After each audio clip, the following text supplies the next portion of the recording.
Welcome to our guide on relocating from South Africa to the United Kingdom. This journey can be thrilling yet daunting, filled with new opportunities and challenges. Today we'll share practical tips based on the experiences of those who've made the move.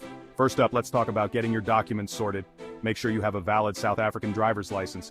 This will allow you to exchange it for a UK one, making driving easier.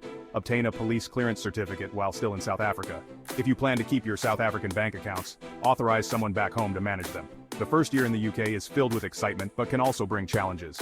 Keep your goals in mind, be it career growth, better opportunities for your family, or personal aspirations. Avoid bulky winter clothes. UK stores have affordable and good quality winter gear. Stock up on frequently used over-the-counter meds, as some may not be available in the UK.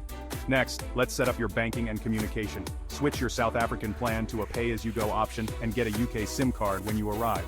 The UK's healthcare system is different from what you may be used to in South Africa. Get a full dental checkup before leaving South Africa. The climate, especially the long winters, can be an adjustment. Consider taking vitamin D supplements to maintain your energy levels. Stay connected with loved ones and keep your reasons for moving in mind. With the right preparation and mindset, you'll adapt to your new life and make the most of your UK adventure. Contact www.immigrationassist.co.za for assistance.